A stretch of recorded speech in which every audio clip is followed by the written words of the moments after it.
All right, I will go ahead since it is 7 p.m. and I will call to order the Thursday, October 8th, 2020 meeting of the Royal Oak Zoning Board of Appeals. The board does not write the zoning ordinance, but does have the authority to grant relief from it where practical difficulty or unnecessary hardship would result. The board will vote on each agenda item following a public hearing.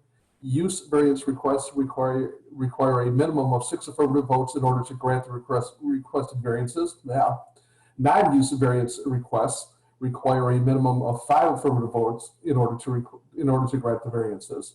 If you would like to request that the board table or adjourn your case due to the absence of a full board, and it looks like we may be down 1 member this evening, please inform the chairperson immediately following after the public hearing. Petitioners shall do their best to limit their presentations to 10 minutes. Each participant in the public hearing shall do their best to limit their comments to 3 minutes. Let me do a roll call vote first of all. Mr. Opak? Here, sorry, muted. No worries. Mr. Curtis? Yeah, right here. Ms. Robinson? Ms. Robinson? Here. Okay. Mr. Gavin, I do not see. Myself, I am here. Ms. Zukin? Here. Mr. Clapp? Here. Ms. Anderson? Here. And finally, Mr. Kroll. I am present. Yes, sir. All right, so that moves us right along to the approval of the minutes for the September 10th, 2020 meeting. Motion to approve. Motion by Mr. Kroll. I'll support. We have a second from Ms. Zukin. Any corrections, additions, deletions? Didn't see any. All right, then I will go ahead and go for the roll call vote once again. Mr. Kroll? Yes. Ms. Anderson? Yes. Mr. Clapp? Yes. Ms. Zukin? Yes. I vote yes. Mr. Gavin is not here. Ms. Robinson? Yes. Mr. Curtis? Yes. And finally, Mr. Opak. Yes. All right. That moves us along to unfinished business. Is there anything that we need to address this evening before I get to the main agenda, Mr. Murphy? If I'm not mistaken, on the agenda, there was also the set of minutes from the joint meeting on the 30th. All right, that did not come up. Yeah, I printed my agenda today and that wasn't there. But we can certainly move to approve that if you want, but I haven't read it. Nope, we'll just do it next month. My apologies. Fair enough. All right, before I move along to new business, Ms. Schwanger, is there any public comment that was called in for this meeting?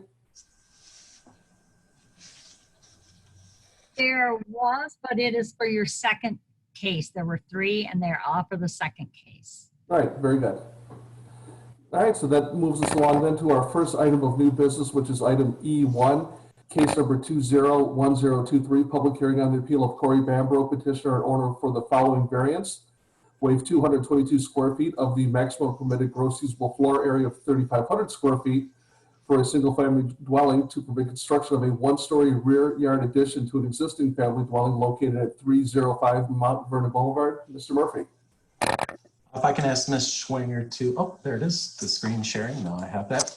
And I will go ahead and switch over to a different screen to help illustrate the request. The subject property is located on the south side of Mount Vernon in the city's one-family large lot residential zoning district. It contains a 2-story home with an attached garage and a shed. According to the petitioner's architect, the existing home has a usable floor area of 3,090 square feet, and that's per the definition identified in the zoning ordinance.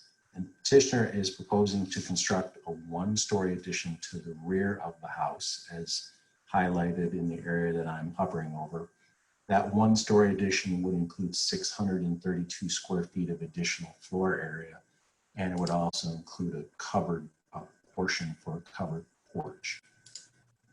The zoning ordinance allows for any single-family dwelling in the city, be it in the single-family residential zoning district or the large lot residential zoning district. The maximum floor area for single family home, 3,500 square feet.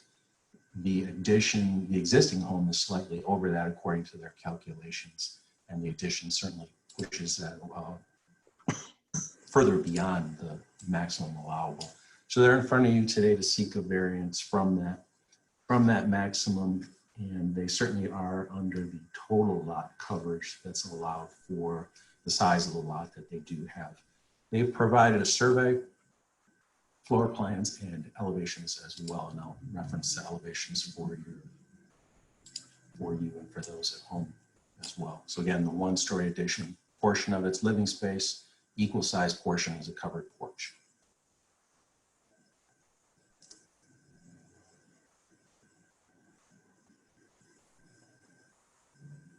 Can we switch screens back, Mr. Murphy?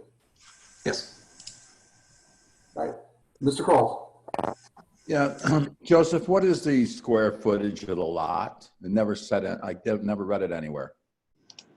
I can look that up for you, not off the top of my head. So It said a half acre, I believe, if I remember. Yeah, there was an addendum that said 25,000 square feet. Mr. Clapp. Mr. Murphy, maybe you know offhand or not, but what is the overall lot coverage with, I know we have the house at about 3,722. I didn't see the size of the shed. I kind of estimated at maybe 8 by 12. And then we have the new covered rear deck. So what is that, with that lot being 25,000, what does that put us at? I roughed it out to maybe 18%, give or take, but do you know offhand what the overall is? yes, our calculations are 16.5%. Okay. Maximum is 30, so well below that maximum allowable. So 30 is allowed and we're not even half, almost, Correct. a little bit over half. A little Okay, over half. Thank you. Thank you. All right, any other questions for Mr. Murphy at this point? All right, not seeing any hands. I see the Bambroughs are present. The floor is yours. Please tell us about your plan. Okay. No, I'm not muted. Well, we just want to start by thanking to view our situation, our case.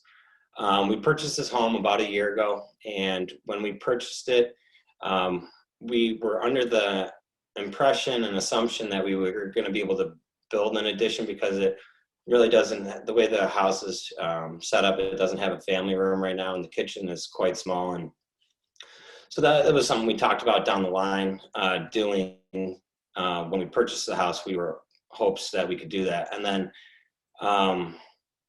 as time has went on, we've expanded our family. We now have another child, so now there's 2 kids. And we had some hardships in the family with a couple losses, and so a lot more of our family's coming over to see us. And with the kids now, one's moving around, and before too long, the next one will probably be. It makes a lot of sense to be able to have that room in the back by the kitchen where my wife or I can see the kids if they're playing in the room. Like you said, another thing is because of the size of our lot, adding this addition is not going to really chew up any of the yard itself. And from the curb or even walking by the side of the house, it's not even going to be really noticeable. And so it doesn't really affect the footprint of the outdoor area living space in a negative way, we don't think. Mo, do you have anything you want to add? We also feel that in doing this, it's going to benefit the city with increased income tax once the value of the home goes up. We also feel that it'll benefit our neighbors by if our value of our home goes up, it'll in turn help the value of their home. Also, we're not doing this to try to flip this house, or we bought this house with the intention to live here for the rest of our lives, to raise our family here, to have our kids go to Royal Oak schools. We love the area and we want to be able to stay here. And Mom, do you got anything? No, more just that we both have come from real big families and we're really close to our families, and I unfortunately had my dad and brother both pass away just in the past year. And so my mom's kind of living with us now, and we just have a lot of family, and it's a big house, but the main part of where people are the kitchen and everything, and that part's real small, and it's closed off. And the wall and the stairs, everything's closed off from the kitchen. So wherever the kids are, wherever anyone's at, you're kind of just closed off into this back kitchen area. And so having it open would just make a really big difference for our family. So I guess we just ask that you guys consider allowing us to do that. We feel it's benefiting the neighborhood value, and I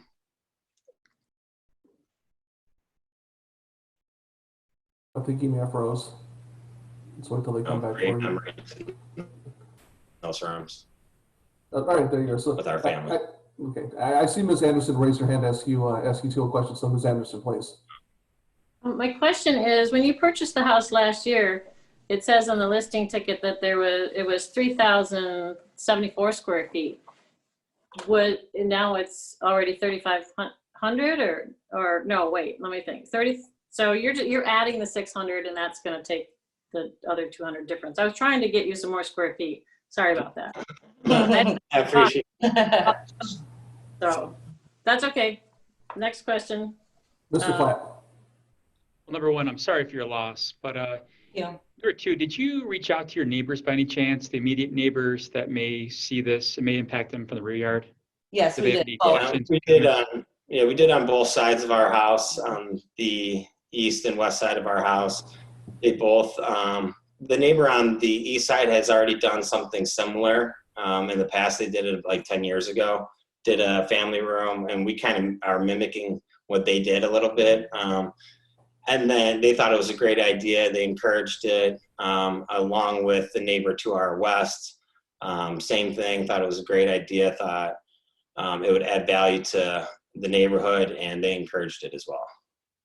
Thank you. Mhm. All right, any other questions for the petitioner at this point?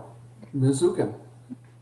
Did you try to determine whether or not you could accomplish your goals with the 410 square feet, so you wouldn't need the variance? We did think to try to do that, but it would be a third less of that square footage, and to spend the amount of money that we're going to have to do for foundation things, and it just doesn't make sense to only to do the 2/3 when we're going to be spending that much money. That's why we're, instead of trying to keep it under that, that's why we're asking you guys to give us that allowance, because it just didn't make sense. It would shorten everything up. Things weren't going to fit. Furniture wouldn't fit. The layout wasn't working. So we were trying to keep it under the 35. And in fact, in reality, originally we wanted to do an extra bedroom upstairs if her mother were to move in. But once we saw that the limit was 35, we didn't entertain that thought any longer. Any other questions for the petitioner at this point? All right, then seeing none, I'm going to go ahead and move it back to our side of the computer screen, if you will. Mr. Olfak? Yeah, I'd like to make a motion to grant the variances as requested. I support that. All right, we have a motion by Mr. Olfak, seconded. I think I saw Mr. Kroll first. Mr. Olfak? I think this is a unique circumstance for their hardship. They have a half-acre lot, basically, and yet they're being held to the same standards as all the normal lots, which are over a third less. They're not asking for that much in going over. The lot coverage is still about 16%, so that's not horrible. So I think it's a unique circumstance for their hardship. That hardship wasn't brought on by anyone else because of them having a larger size lot. It's just the way our planning is. So because of those, as well as the fact that this is not going to be seen from the front, so it's no nuisance except to those neighbors around them, they don't have a problem. I think it'll be a nice addition that will add value to the house and the overall neighborhood. So I don't have a problem. All right, thank you, sir. Mr. Kroll, anything to follow up with? Yeah, I think it's Again, I think it's kind of the 3,500 is kind of an arbitrary figure we chose. And I think in a lot of neighborhoods, it works really well. In this neighborhood, certainly they have the lot to support that. So, you know, it's one of those situations where I think it's a very meaningful addition to these folks, really doing no harm, matter of fact, enhancing the neighborhood, but certainly not doing any harm to anybody. So I think it's just a perfect scenario to grant. All right, any other comments on this? Mr. Curtis. Hey, welcome to the neighborhood. I'll be supporting that motion. Thank you. Appreciate it. All right, not seeing any other hands. Oh, did you have a question, Ms. Robertson? I was just going to say, I think it's going to be an asset to the neighborhood too. I think it's going to be a great addition. I'll support it. Thank you. Ms. Anderson. Might as well chime in and say that they're not, for the size of the lot, they're not asking for a huge difference. If they were going to ask for a total of 4,500 square feet, I definitely think of it differently. But in this case, I would approve. Thank you. And quite frankly, moving forward, we had a joint meeting with the Plan Commission not too long ago, and the hardship that we were creating on large lot situations, it looks like there are going to be new standards applied. And quite frankly, if I was rolling the dice, I might wait a little while and see if I could do even more. But at this point, I've got no problem supporting this motion. So I will go ahead and call for the roll call vote, and I'll start at the top this time. Mr. Opak? Thank you. Aye. Mr. Curtis? Yes. Ms. Robinson? Aye. I vote yes. Ms. Zukin? Yes. Mr. Klatt? Yes. Ms. Anderson? Yes. And Mr. Kroll? Yes. All right. And I'm glad that was unanimous because I forgot to ask you if we should table this or not. So I got off the hook that time. All right. You folks are all set. Thank you very much. Good luck. Thank you. So Appreciate it. much. Thank you. Have a All great right. night. Thank you. Thank Thank you. you. Thank you guys so much.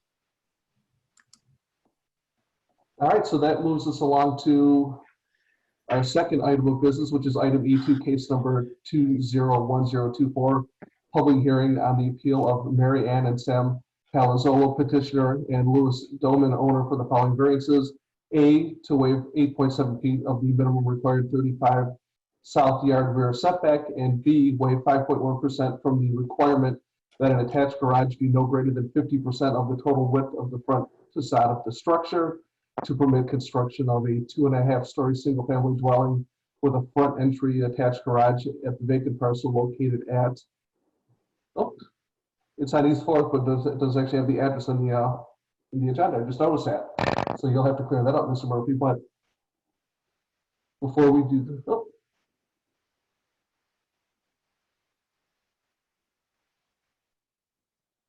You want me to jump out of it? Yeah, do you want to hear because we do have 3 public comments. Do you want to hear that first, or do you want to make your presentation first? No, you're correct. We should play public comments. My apologies. No worries. Ms. Schwanger.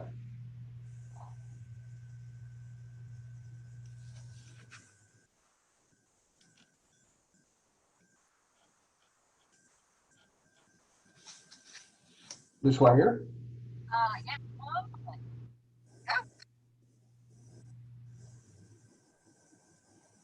This is regarding case number 20-10-3.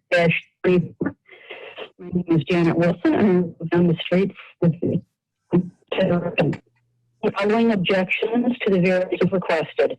First, the variances for this property and many others seem predicated on the idea that current zoning restrictions are somehow an impediment to building a great home. Anyone with 2 eyes and common sense knows that houses can be built to any specification.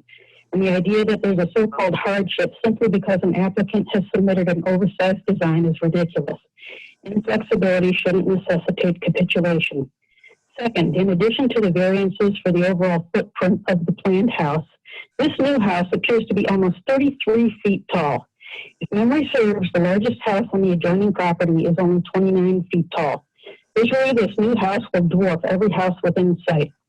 Third, I don't claim to know the origin of Royal Oak zoning statutes, but it seems reasonable to guess it may have had something to do with fire hazards or permeable square footage regarding rainwater runoff, or for visual consistency, so that a gigantic 3-story house doesn't dwarf the ones next to it. Such considerations are not true. or care, unlike the developers who get their way and simply go home to somewhere else. Such developers understandably have the single goal of maximizing profit with a bigger mentality. For the zoning board to continue rubber stamping variances under the pretense of doing justice to neighboring residents is disingenuous and short-sighted. Instead, the Board of Appeals should be a check on the profit instinct of developers and stand with residents who are asking, why is it always necessary to squeeze the biggest house onto the smallest property? Gigantic house. What's wrong with an architectural alternative that doesn't need a variance?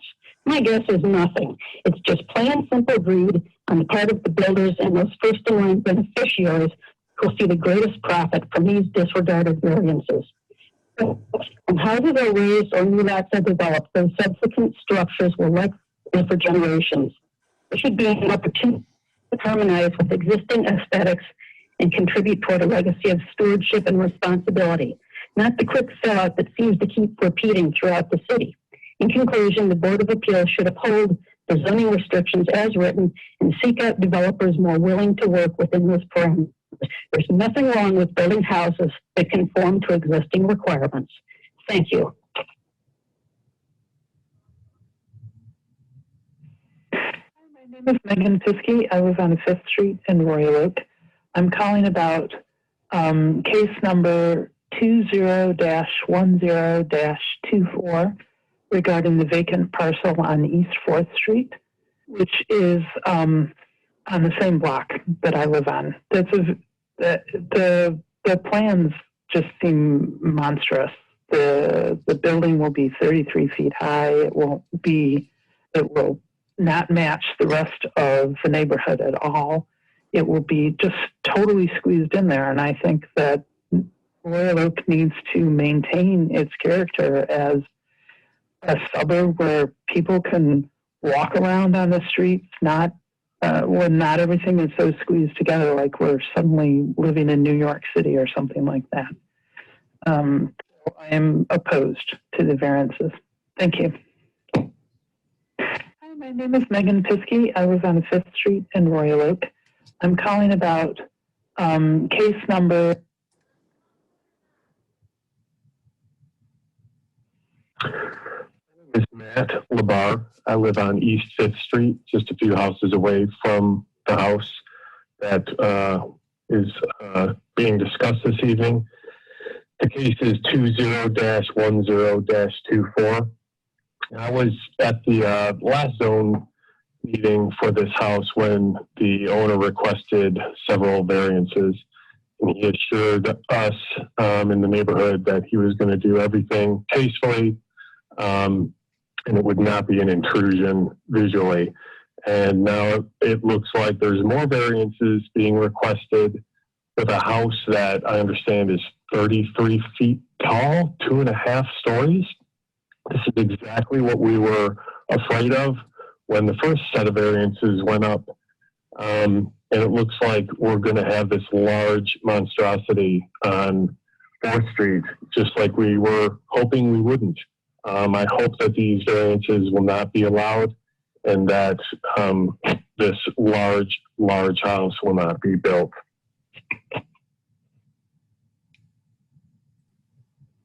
It concludes the public comment. I would just like to point out the first one, that was the way it was received. So I played it through various times and the first part of it was a bit garbled, but that was what we received.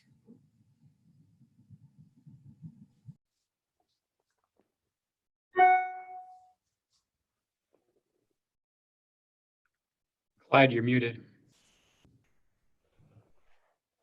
Sorry about that. Again, Ms. Schwenger, thank you very much. And Mr. Murphy, take the floor. Oh. Let me get to the correct screen.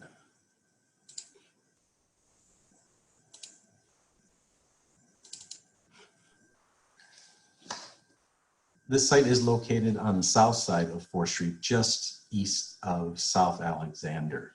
It's located in the one-family residential zoning district and is currently vacant, as the public, many of the comment had noted, this was created as this vacant lot was created from a land division that required variances from the Zoning Board of Appeals last year. Those variances were granted. They were related to the lot width and the lot area. And the petitioner is now proposing to construct a new single-family dwelling with an attached garage. As the board is aware, we allow for attached garages to be no greater than 50% of the front width of the home. As you can see on the survey, and I'll zoom in a little bit further, the driveway off of 4th Street leads to a front-facing attached garage. That garage, measured as we measure it, is 19 feet in width from inside wall to edge of outside wall. The total width of the house is 35.67 feet, and this garage is 55.1% of the front facade, total front width of the house.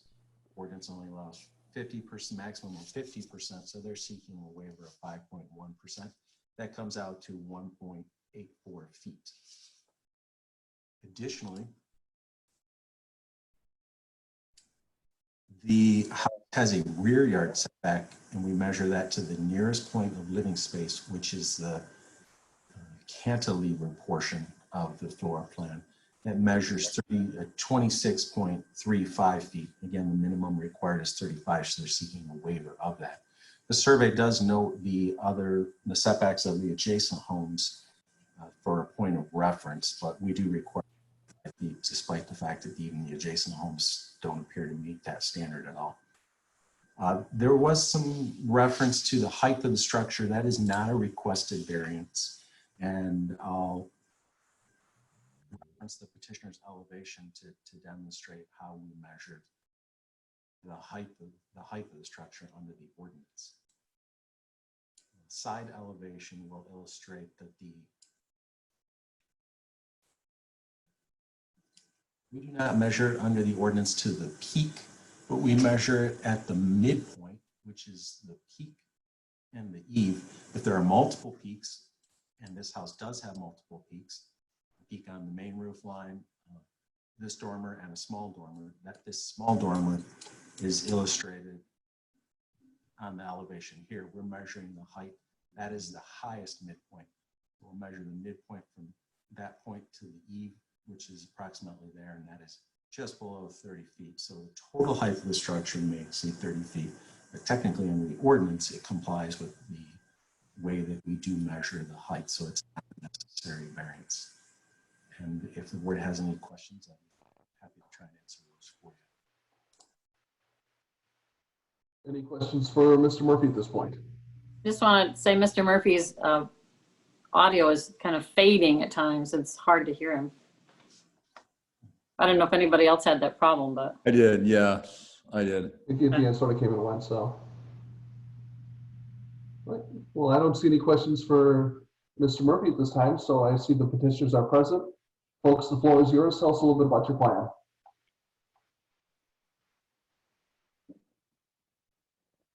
Mute. You might be on mute, sir.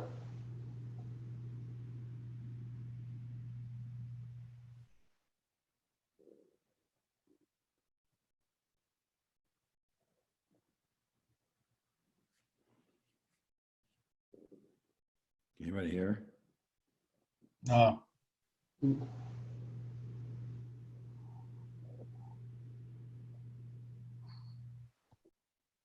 we're still not getting any audio from you two at this point. Are we able to give them a call-in number to call from?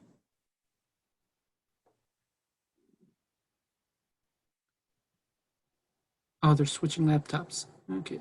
All right.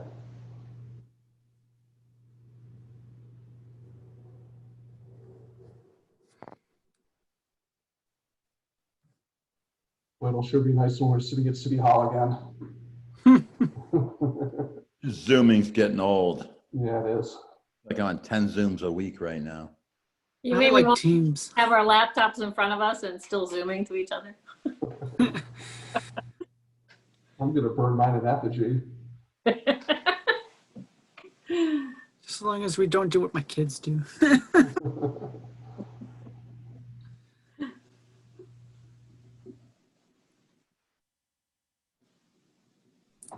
Yeah, if they call in, that'll be fine.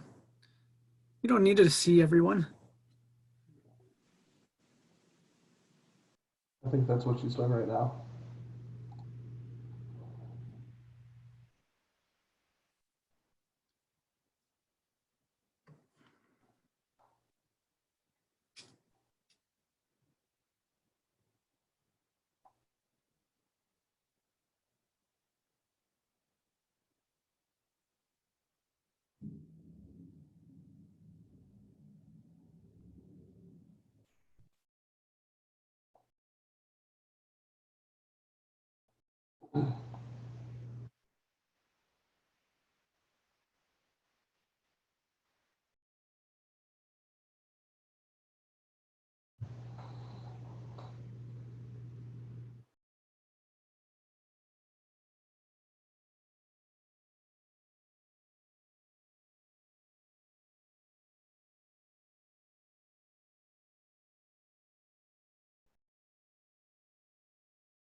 Love technology. Perfect, isn't it? No, it's.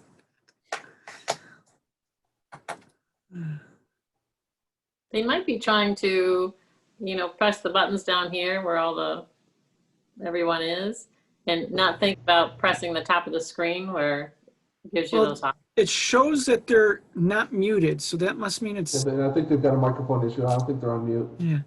Oh. I think if they called in, that'd probably be perfectly fine. They could leave the video. Oh, wait, looks like she might be cell connecting. phone.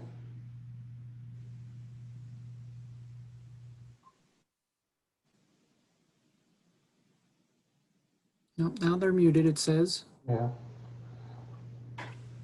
Ms. Schwager, do you know if the other petitioner is here for item 3? Yes, Mr. Davis is in the waiting room. Mr. Murphy, you think maybe we could jump to item 3 and then come back to the Palazzolo so they can maybe call in and get with Ms. Schwager and get them set up so we can keep this moving along? Sounds acceptable. All right. So Ms. Schwager, if you want to block out the Palazzolos briefly and then they can call into you and get set up again, and then we'll come back to you after item 3, which I don't think is going to take too terribly long, 10 or 15 minutes probably. Does that sound good? Yeah, I'll reach out to them via email. I'm concerned when I remove them, that doesn't just remove them back to the weight room. I see, okay. Just removes them completely from the meeting. So let me see it. Yeah, I can put them in the weight room. So let me do that. Okay. All right, so then while they figure out their tech issues, I'm going to go ahead and move along to item. They have actually gotten a new laptop on with a new name. Do you want me to try to admit them? That's fine. Okay, let's see what happens. Here.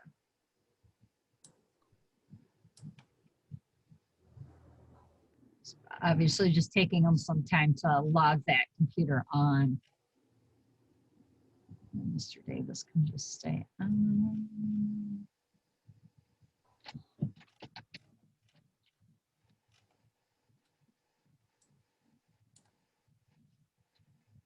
Chris Davis is on if you need me. All right, thank you.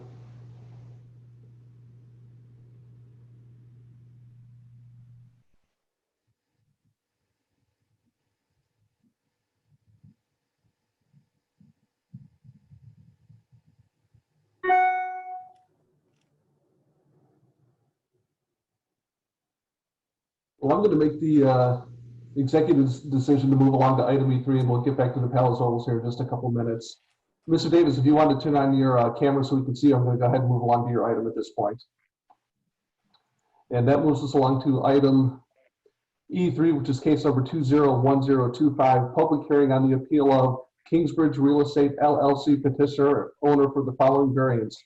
A use variance to allow vehicle storage associated with a wholesale automobile dealership within an enclosed building which is not open to the public and does not contain a required on-site repair facility located at 4233 Delaware Boulevard. Mr. Murphy.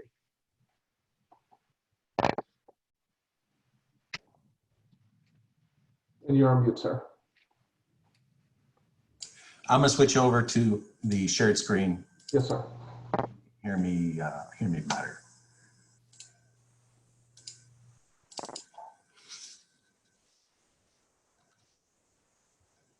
This site's located on the west side of Delamere.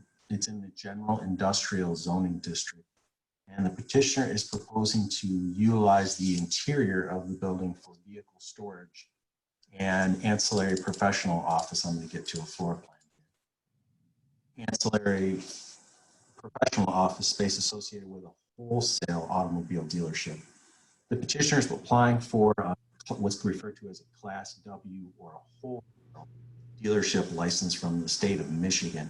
And this dealer engages in selling used vehicles to or purchasing used vehicles from other licensed dealers. It's not open to the public. The state of Michigan does not require that a wholesale dealership provide a service facility on the property on site. However, the city's ordinance does. The city's ordinance doesn't make a distinction between new, used, or wholesale dealerships. An auto dealership with an associated service repair facility is a special land use in the general industrial zoning district. This proposal doesn't qualify as a special land use because it lacks an on-site repair facility. So the petitioner is seeking use variance in order to have a dealership without an associated repair facility as required by our ordinance. As noted in the report, and I'm going to reference the photographs, there is a parking lot on the north side of the building and an overhead door for entry. There's an overhead door and a drive straight off of Delamere. The petitioner's floor plan illustrates that vehicles are stored within the building on the ground floor. And this is the floor plan provided. This is the overhead door accessed off of the parking lot. The overhead door that's accessed off of Delamere is located as shown on the screen where I'm hovering over. The petitioner has vehicles stored within the building that are blocking what was or what would be the access for a delivery vehicle to come in the building via that overhead door and that drive off of Delamere Avenue. They're proposing to have vehicles located all the way up to the door. The door doesn't function anymore, so staff would recommend that that door and the associated drive be removed since it would be not capable of being utilized for its original purpose. And that's a side note for the board. With that, I can answer any questions that you might have. And we did not receive any written comment with regard to the proposal. And we did not receive any audio comment with regard to the proposal.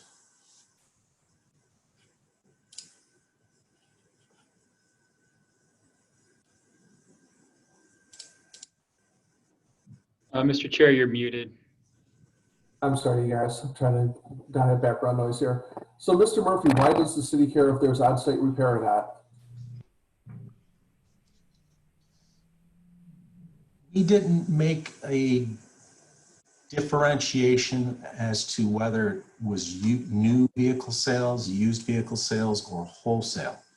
We did review the petitioner's proposal and we applied the dealership standard to his proposal.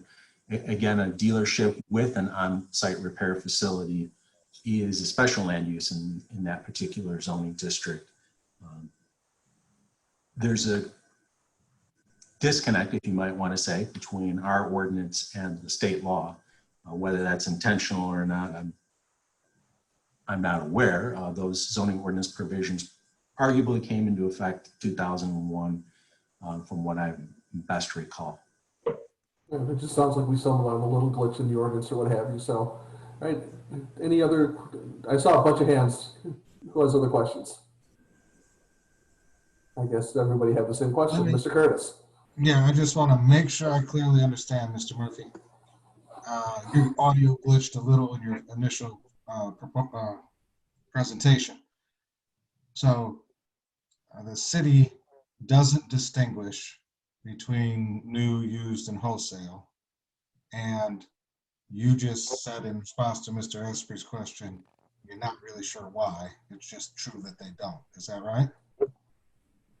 Correct. There's no differentiation in the city's zoning ordinance between the three of those. Good. And the idea of a special land use, this case doesn't qualify because it doesn't adhere to the ordinance that it should have an on-site repair? Correct. Okay, thank you. I think I saw, was it Mr. Opak? And then I'll go to Ms. Anderson. Yeah, the only question I had for Mr. Murphy was, you brought up the thing about the front, but I just wanted to make sure that that wasn't at all part of the variance or anything like that. This is purely just for the use variance, as it states in the record, correct? Okay, thank you. And Ms. Anderson, I think I had you next.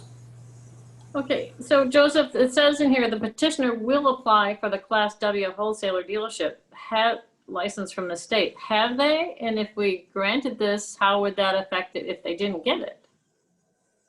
The state does require that every local municipality provide some type of signature of approval on a state form.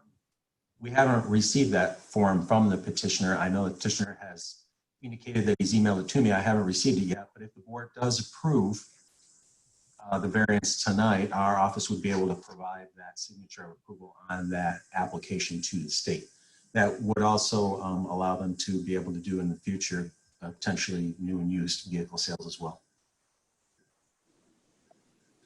Any other questions for Mr. Murphy at this point? Yes, sir. Mr. Opak. So I know that usually when we grant use variances, it only stays with that use. If, for example, this petitioner, we granted it, and they go off and someone else comes in and they make it more of a public dealership, would they be able to get away with not having a repair facility in this thing? Or no, that's a big enough change, the city sees that they'd have to come back again for a variance? I would indicate if it's operating in the same capacity where all the vehicles are inside the facility, one wouldn't have any way of knowing whether they were selling wholesale, used, or new.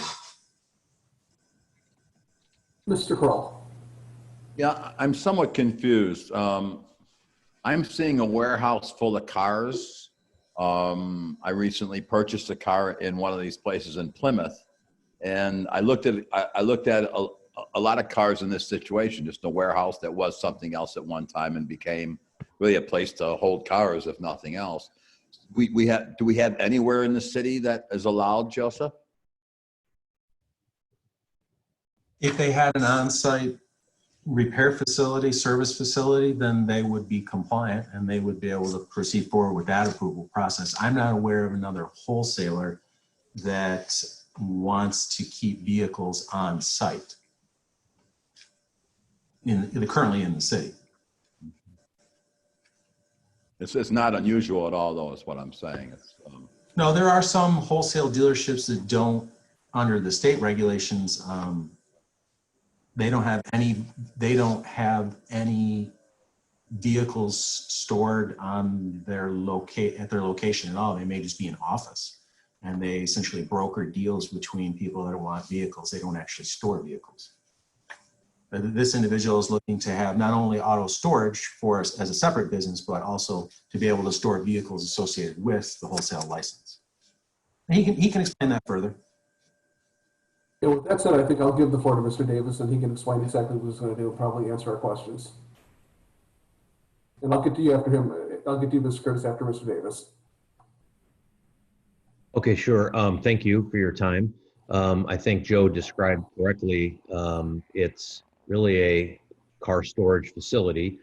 And in the room as identified on that floor plan, there would be a portion set aside for wholesale used car sales between dealer, and I'm applying for that use variance because I don't there's no reason to have on-site service. There is a service facility a couple of doors down for any kind of service that's needed. So I didn't want to be in that service end of the business. Just the wholesale brokerage and the facility as described is set up nicely for, you know, people who want to store their cars. And then there again would be a portion for that wholesale. Just one comment, and I'm not sure it affects what you guys are, you know, deciding, but that drawing shows cars up into that front door, which, as Joe mentioned, would block that front entrance. Our intent is really not to have cars run all the way up. That was just on the architect's drawings. So I would actually like to keep that door just for convenience of moving things in and out. I just wouldn't put any doors in front that would block the access. And I would obviously want to follow whatever rules you guys have to make sure I do it correctly. I'm not sure if that helps.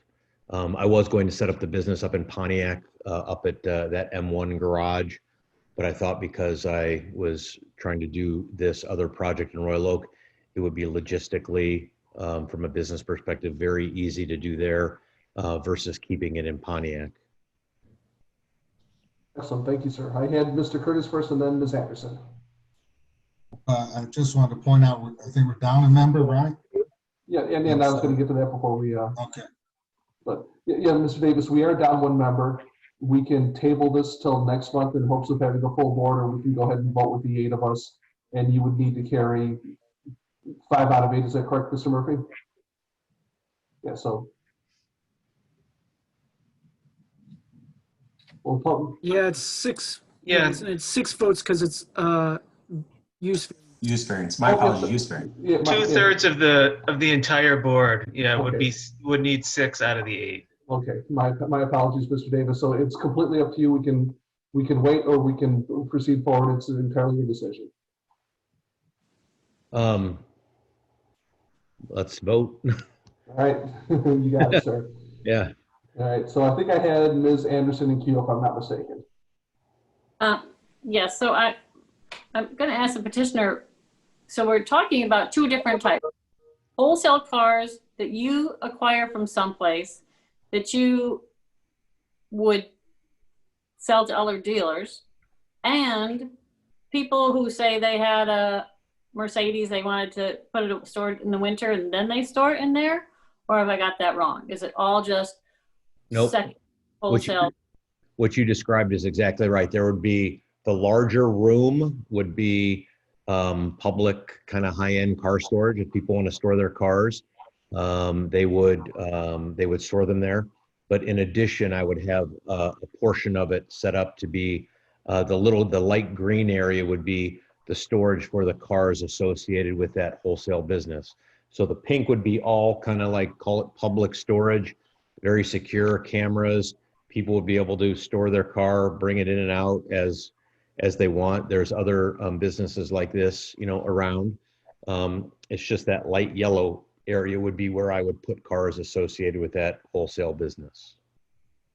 So if the wholesale business started really cooking, would you then take over the other side?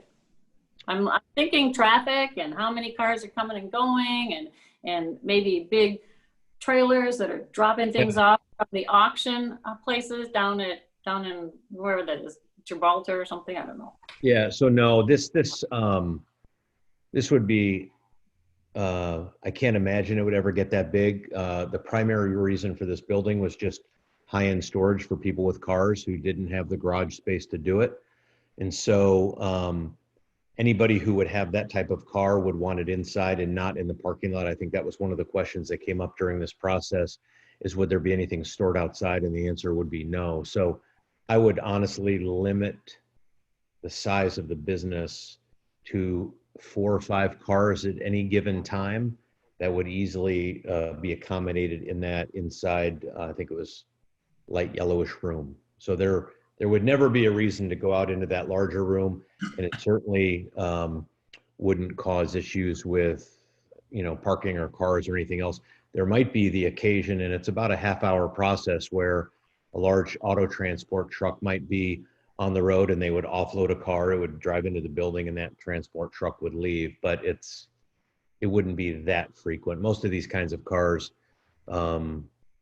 would be kind of, you know, like local transactions because the car business here is so large. So then my other question is, let's just say, do any of these cars come from repossessed cars that are in rather poor condition? You said there was a fix-it place down the street that you would possibly ship it down there and then bring it back. And No, this is, no, there, I mean, my business model would include very little, if any, repairs if required. These would be all cars that would be require very little, if any, maintenance that way. There is a business behind me called Motor City Auto Spa, and Motor City Auto Spa is on Delamere Court. And so that would be the place I would use most frequently, which is just detail services, you know, clear film on the front, ceramic coatings. It's more of a cleaning process than it is a repair process. And where would you be acquiring the cars that you would be wholesaling? You know, there's a network across the country of specialty kind of high-end unique cars. I was wondering, people that were storing them, sometimes maybe they decide they want to sell them and they're put in that side. I don't know. That's exactly right. There's a lot of people who may want to sell their car and trade to a different one. But again, because this is wholesale, I only interact with other dealers. So if someone approached us to sell a car, I would contact a local dealer who would handle the transaction that way, as far as being able to deal with a specific customer. This license, as Joe described, this is only to work in between dealers. And there's a lot of dealers who won't sell a car. They want to move it to another dealer, and they're looking for someone to aid in that process. Any other questions for Mr. Davis at this point? Ms. Robinson? Would this be like for people that have classic cars that would want to store their classic cars there? And then my other question is then there's some concern here about people repairing cars there. Would a private person who was storing their classic car there be able to come in on a weekend and do repairs on their own personal car? No, this would purely be storage. Purely storage. If they had something they needed to do to their car, short of maybe cleaning it, or vacuuming it, any kind of repair would be done off site. There would be no room in there or equipment to do any repairs. All right, any other questions for the petitioner at this point? All right, not seeing anybody. Is anybody prepared to take action? Mr. Kroll? Yes, I would make a motion to approve this. We have a motion. Support. We have a second by Mr. Opek. Mr. Kroll? Yes, I wish you could all have been with me. A place called Select Motors in Plymouth. You drive up to this warehouse and there's a phone number that said, call this number. I had gone to see a specific car there. The guy answers the phone. He's 3 minutes away. He happens to have a repair shop elsewhere. 5 minutes later, he gets there, opens this. Some cars for sale. Probably half the cars in the place for sale. The rest, either his personal cars or storing them. It was a clean operation. I happen to know this building very well because I renovated it years ago for marketing, who I think's name is still on the building, but they've been gone a long time. So I think it's a great use for this building. Store cars, sell cars. It's a clean automotive operation. So I think it fits really well there. Thank you. I agree. It's a spectacular building for this type of operation. Mr. Opek, anything you want to follow up with?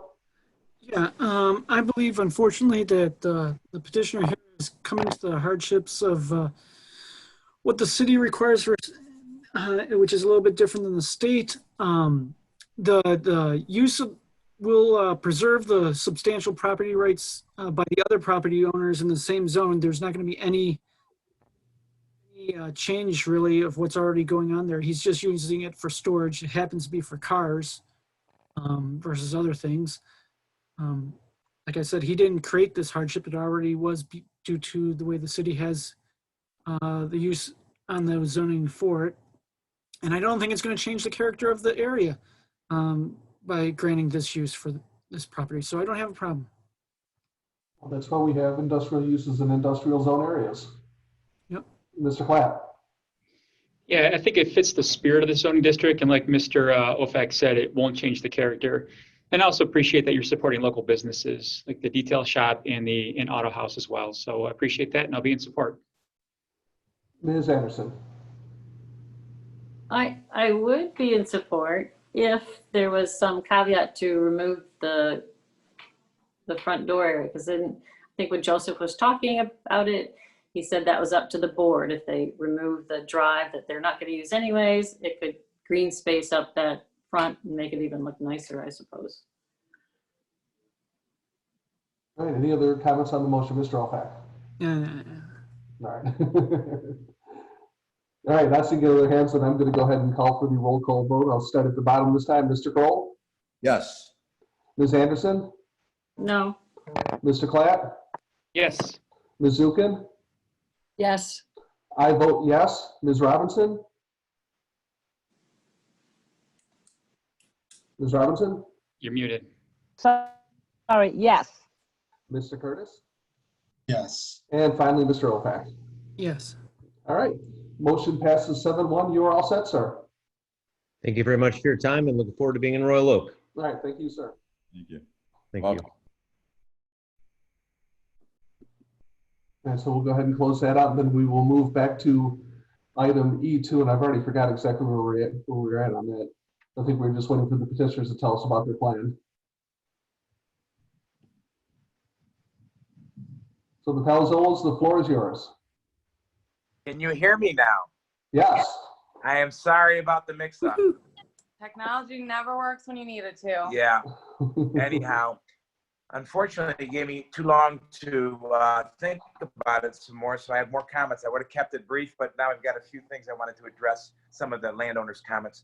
But there's a great challenge on a lot that's 48 by 100, and some of those challenges were not caused by us. The street, 4th Street was widened, so those lots are not as deep as, say, on 5th Street.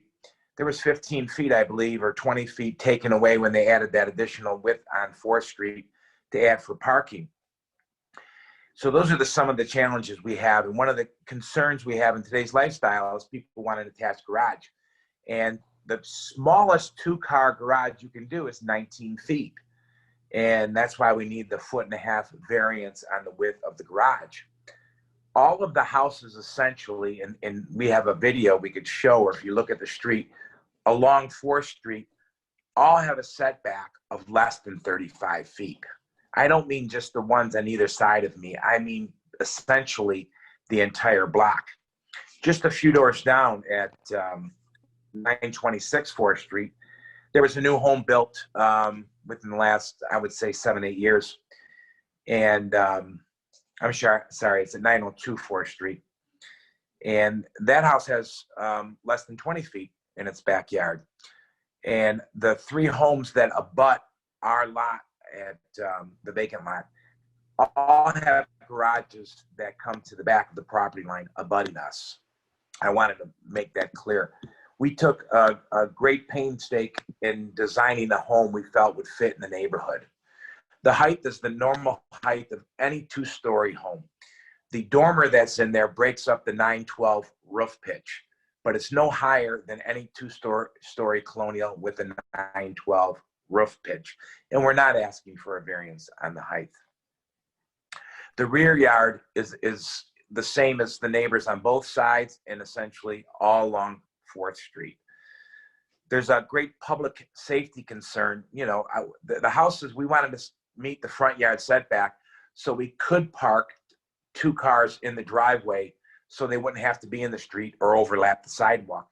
This lot starts, as opposed to at the sidewalk, the 100 feet starts at the curb of the street, which is 15 feet typically shorter than a normal lot. So we wanted to keep the front yard and meet that setback. So that was the reason for the rear yard variance. And the width in the garage is merely to adhere to getting a 2-car garage and a garage with where we keep 2 cars off the street. I believe in most of the concerns, the non-use variances, we meet all 4 requirements. We didn't split the lot, and the hardship was caused by the lot only being 48 feet wide and 100 feet deep. I believe our design fits in with the neighborhood, and we're using a home that is in the highest and best use for that lot. The design, a craftsman design, I think fits well there. So after that, I guess I've said enough. If you have questions, be happy to answer. Any questions for the petitioner, Mr. Opek? Unfortunately, I remember the lot split coming before. We were told that there would not need any variances and the house could easily fit on there, the design that they came up with. I actually was against the lot split because I could see that this was going to be a case like this. Why did the house not get designed so that there would not need to be any variances such as the 2 that you're coming before? I could sort of see the rear one just because the others, but I can't see the garage. The garage is, first of all, we didn't do the lot split. That was done before we came in. We came in builder, and the 2 foot and the width of the lot, most of the lots are 50 foot, and that variance was done and made the lot 48 foot. And to get a 2-car garage, you need 19 feet. That's why we need that additional 1.5 foot to meet that design standard. Right, but you have a green field site. You could do whatever you want there. Why does it have to be a 2-car attached in the front there? Why could it not be in the back? The lot, the depth of the lot wouldn't allow us to get, now the house is only 35 by 35. It's only 1,200 square feet on the first floor of the entire first floor, which is smaller than most of the homes along that street. And the home is only 2,400 square feet, and that's including the 3rd story optional bedroom and bathroom that's up there. It's not overly large for the neighborhood. The house on the corner is much larger than it. I think that the flaw was when they did the lot split, they didn't consider a 2-car garage. And it's only 1.5 foot. The house down the street that was new construction does have a 1-car, but today's lifestyles and people want 2-car. And I think that was a mistake. That's a stuff is not a hardship. The hardship is what prevented you from doing just a 1-car garage or a 2-car deep garage. The entire block, there's most of the homes have 2-car garages. Okay. Any other questions for the petitioner at this point? Nobody? All right, then I will bring you back to this side of the table. Did you want to offer them whether or not they want? Oh, yeah, yes, thank you very much. So like the previous case, we are down 1 board member. Because you don't require a use variance, I believe you only need 5 affirmative votes, Mr. Murphy. And as we have 8 board members, we are down 1. We can wait till next month in hopes of having a full board, or we can proceed, sir. It's entirely up to you. You have how many board members today? We have 8 7 out of 9. instead of 8? We have 8 instead of 9. So I need 5? Correct. Okay. Well, I think time is of the essence. Winter's upon us. We would like to get started. Okay, we will proceed. Thank you for that, sir. And again, I'll bring you back to the side of the table at this point for any additional comments or if somebody's prepared to take action. Mr. Klatt. Maybe one quick question for the applicant. Did you, Mr. Opek mentioned a detached garage. Did you explore that concept? Did you look at it and see how that would impact the actual footprint of the home? Did you try that concept in one of your design iterations, or are you simply sold on having that 2-car garage front facing?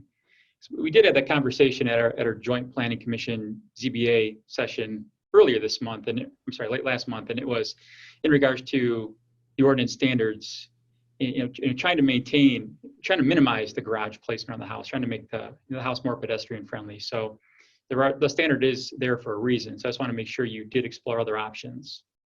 We did. There's just not enough room to be able to swing a car in and out of there on a 40-foot wide lot. We have other designs with detached garages. We're unable to make that work where it's reasonable with the 2-car detached. Okay. A 1-car detached would work, but again. Anybody else? Somebody, we are a board that takes action. Mr. Opak? I now take this for strike. I'll move to deny the whole variance as requested. Motion from Mr. Opak. I'll support. We have a second by Ms. Robinson. Mr. Opak, anything you'd like to add to your previous comments?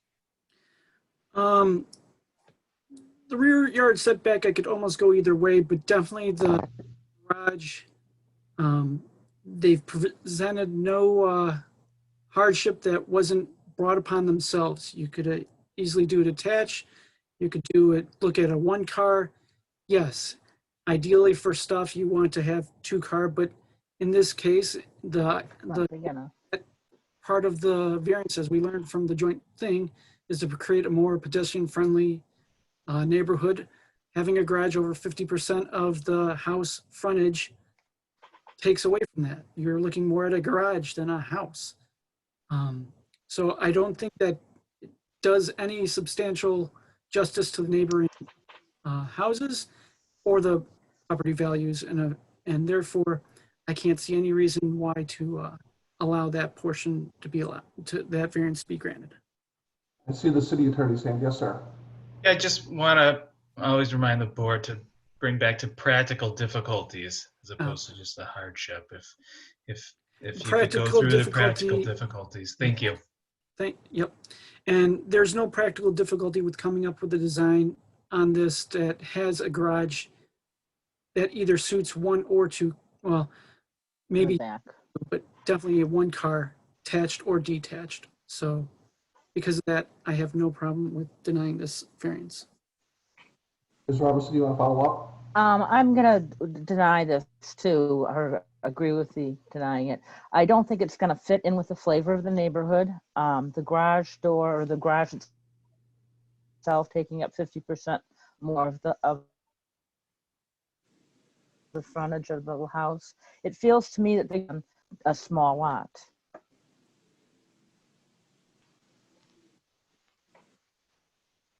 Did you freeze, or are you done? I'm done. Oh, okay, I'm sorry. On my screen you froze. I apologize. I think I saw Mr. Curtis next. Yeah, I'm not sure how I feel about the motion. I know how I feel about the front-facing garage that is more than 50% of the house. I would like that variance to be denied for sure. I honestly don't have a problem with the rear yard setback. So I'm wondering, I would not sure how I'm going to vote on denying both variances, but I would definitely want to deny the front-facing garage taking more than 50% of the front of the house. That was my thought. Mr. Kroll. I think you all know how I feel about this whole, but in fact, I will be voting no because I don't agree with the rule. Yet I don't really feel like you created a hardship. I was hoping you would show a practical difficulty to help support my position in this. But I'm sorry, you didn't give us any reason to vote yes today. Mr. Clapp. I'm in agreement with what Mr. Curtis said about the rear yard setback. I think the applicant did prove that is fairly established along that street. It's challenging to hold to that 35 feet. So I'm in agreement with that. Is there a way that we could let the applicant take another stab at this? Maybe table this for, if that's what the board would like to see. Let me go back to Mr. Opak. Well, I know Mr. Murphy would love us never to try and solve the person's problems for them in the meeting. And, but I'm willing to remove the setback and have a different discussion, have this just basically a vote on the garage. So I would like to amend my motion to just be on the garage to make it easier in that case. And is that okay with the supporter? Yes. Okay. Yeah. All right, so at this point, you're just talking about denying the garage portion of it, which exceeds 50%. Question? Mr. Kroll? If, in fact, they come back with a different proposal on the garage, would they still have to wait a year, or if it's substantially different, could they come in front of us earlier than that?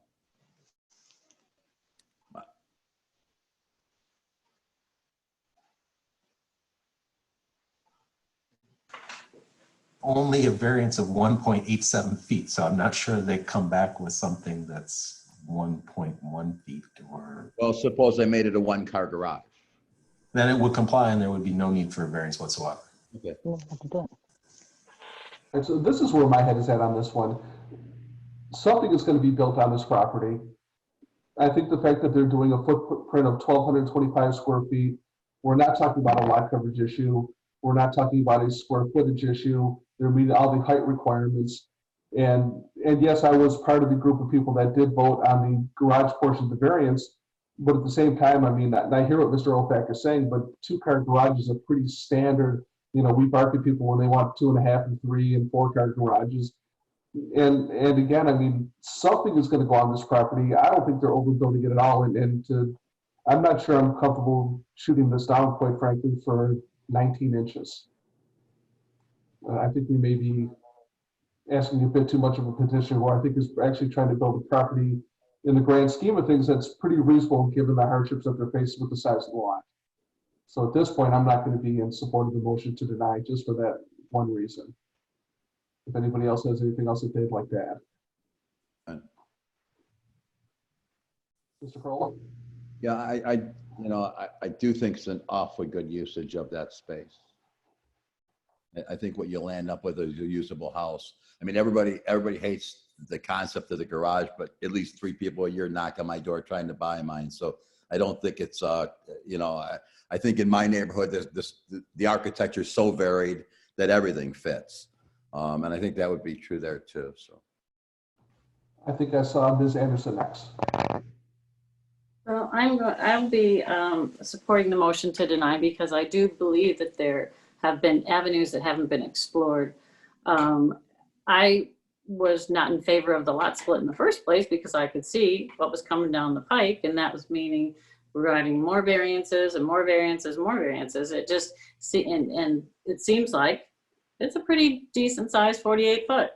Think they could make something fit. It might not be to the maximum value that the builders would like, but that's not my problem either. So I just don't see a practical difficulty. All right, not seeing any other hands, then we have a motion on the table, which at this point is just to deny portion 2B. So I will go ahead and do the roll call vote. And Palazzolo, I do see your hands when we are on this side of the table. That's why I'm not acknowledging you, but I do see your hands. We have heard you loud and clear. Before I do that, though, I did see Mr. Clatt's hand. Just one quick question for Mr. Murphy. And again, we're not playing designer up here. But looking at the lot, if there was an attached side turn garage, how would that be looked upon from a setback standpoint? Would it would have to adhere to the 35 feet, correct? Or could that get tighter to the setback in the back if it was attached side turn in the rear of the property behind the home? If it had a differentiated roof line and it did not have any, therefore it was a lower roof line since it's a proposed 2.5 story home. If it had a differentiated roof line that was only 1.5 stories in height and there was no physical way to get from the second floor of the home to the space above the garage,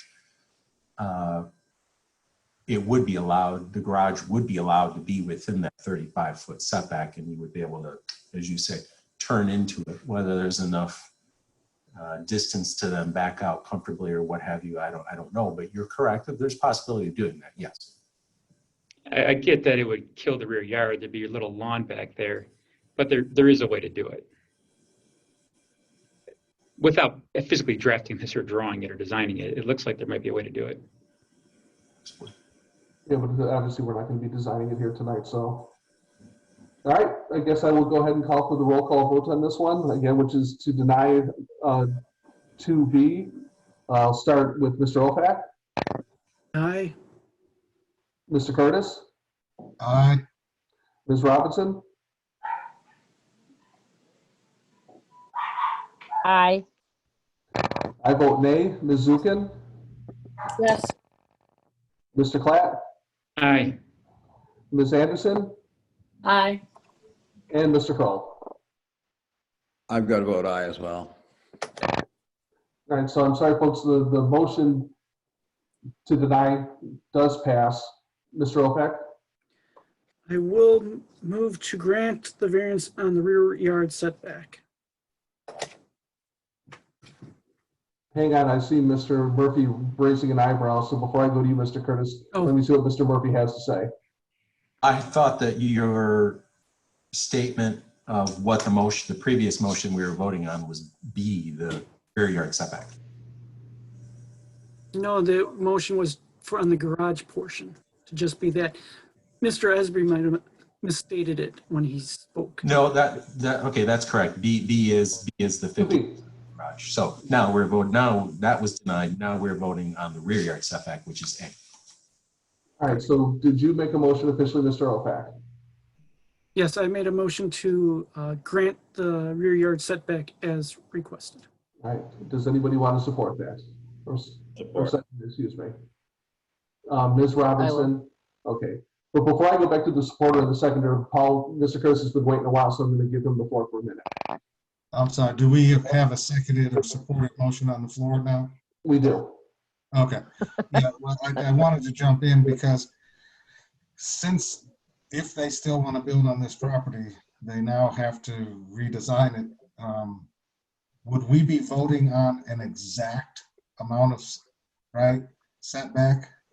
I think I would not want to vote on that exact setback because they're going to have to rework their design, and I don't know what they would come back with. So it seems good. Can we table the setback? I don't know. Yeah, I think I'm going to defer to Mr. Murphy on that one, because that was sort of in the back of my head also. If they have to redesign this thing and then we lock them into whatever setback, that might hinder their ability to do so. Mr. Murphy, what are your thoughts? Would you like to solicit their opinion on the matter? It may not change their overall floor plan. Of the footprint of the home, they simply may make the garage narrower, and the overall footprint of the house may not change. So I'd like to see what they have to say, and if they maybe suggest coming back something different, and if they request that from you. Right, fair enough. Mr. Palazzolo? I believe you're on mute, sir. Can you hear me now? Yes, sir. Okay. That is a hard question because, one option would be to do a tandem garage. And if I did do a tandem garage, I would need another, what is the depth? The depth currently is... It's about 35. 20 feet. Yeah, I would need another 4.5 feet in the rear depth to do a tandem 2-car garage where it's one car in front of the other one. If that is the design option we would like to explore, I guess my request would have to be a little larger in the rear yard for another 4 feet. That would be a separate variance request. Yeah. Well, then unless you pulled the garage forward enough so that it's stuck out. Then I need a front yard. 7 feet. Yeah. Yeah. Now we're marching into that area where we're redesigning, and we really should. Yeah. I know. Not only that, but we would be granting them more. Wouldn't Joseph and planning have to let the public know? Yes, it would be a new variance request. You can, 3 options with the variance request. A, you can deny it, you can provide them an approval, or you can provide them an approval at a smaller amount. You can grant them less of a variance, but under your circumstance, cannot grant them more of a variance because it would be a new variance request that we'd have to do public notice for. Right. But do we have adjourning as a possibility here, Joseph? Till next month so they can look at it and decide whether or not they want. That's what I would be in favor of. Yeah, yeah. Can we table 2A? Sure. Good. Yes. If they're willing, if they want us to table that portion. Till next month, just to look at it. Another month? Yeah. Yeah. I would appreciate that. It give us time to relook at the design and regroup to think about that, the width also on it. Okay, excellent. I think that's reasonable. I don't want to tie myself into, not having enough in the depth. Our goal is to fit in with the neighborhood. And asking for another 4.5 feet, many of the houses along 4th Street have it, they are 20, 25 feet in the rear. So it would only be a portion of the house, and we abut garages. So I'd like to explore that in design. Mr. Murphy? For matter of procedure, it may be wise, there is a motion on the table. If Mr. Ofac wants to withdraw. I will withdraw my motion. Ms. Robinson can support that. And Ms. Robinson, that's okay? Okay. Yeah, that's okay. And now someone's willing to entertain. Yeah, a motion. now the floor is Postpone. clean. If you want to start over, Mr. Ofac or Mr. Kroll, whoever. Mr. Ofac. Oh, you want me? Fine. I'll motion to table till next month. And we have a second by Mr. Kroll. All right, any other discussion on this motion? All right, so we will see this. Well, let me call for the roll call vote. Mr. Kroll? Yes. Ms. Anderson? Yes. Mr. Clapp? Yes. Ms. Zukin? Yes. I vote yes. Ms. Robinson? Yes. Mr. Curtis? Yes. And finally, Mr. Ofac. Yes, please. All right. So I imagine we will see you folks next month, and you'll be working with Mr. Murphy's office to try and get this all hammered out. Thank you. We'll be on agenda automatically for next month, which is November. Yes, and in the meantime, you'll have to design something different for the board to consider. Okay. And provide that to us in advance. Thank you. Thank you. Thank you, sir. All right, so that concludes our 3 items of new business. Mr. Murphy, do we have any other business for the good of the city? Yes, there should be part of your packet, the meeting schedule for this next calendar year. And for the city commission requires that all boards and commissions review their meeting schedules to determine whether there are any potential conflicts with religious holidays. Therefore, you'll see in the memo, we reference some religious calendars, online calendars for the board to consider different holidays, and whether you think that any of those holidays provide any conflict that would necessitate moving any of your meetings. I mean, I reviewed it and I didn't see any holidays that I thought rose to the level of needing to reschedule. Does anybody else have any counter opinion to that? I have no problems with any of the dates. I'm good with all of it. Okay. Do you want that in form of a roll call vote? Okay. Let's make there's a suggested motion there. If somebody can simply reference to adopt the suggested motion, that would be appropriate. Okay, I don't have that in front of me. Who has that in front of them? Who's going to make that? You don't need to read it and just say that you adopt the suggested motion to the meeting schedule as is. Mr. Ofac? I will adopt the suggested motion with the meeting schedules as is. I think I saw Mr. Kroll, so I will go ahead and call for the roll call vote. Mr. Ofac? Aye. Mr. Curtis? Aye. Ms. Robinson? Aye. I vote yes. Ms. Zukin? Aye. Mr. Clapp? Aye. Ms. Anderson? Yes. And Mr. Kroll. Yes. All right. And then we do have a public comment portion at the very bottom, but we've already heard that. I don't think there's anything else on top of that, Mr. Murphy. No, there's not. All right. Motion to adjourn. All right, we have a motion. Second. I was gonna say, nobody wants to get off this computer? Nobody wants to go home. I'm already home. Exactly. Right? Everybody indicate by saying aye. Aye. Aye. Good night, everybody. Aye. Aye. Night. Right. Good night. Good night.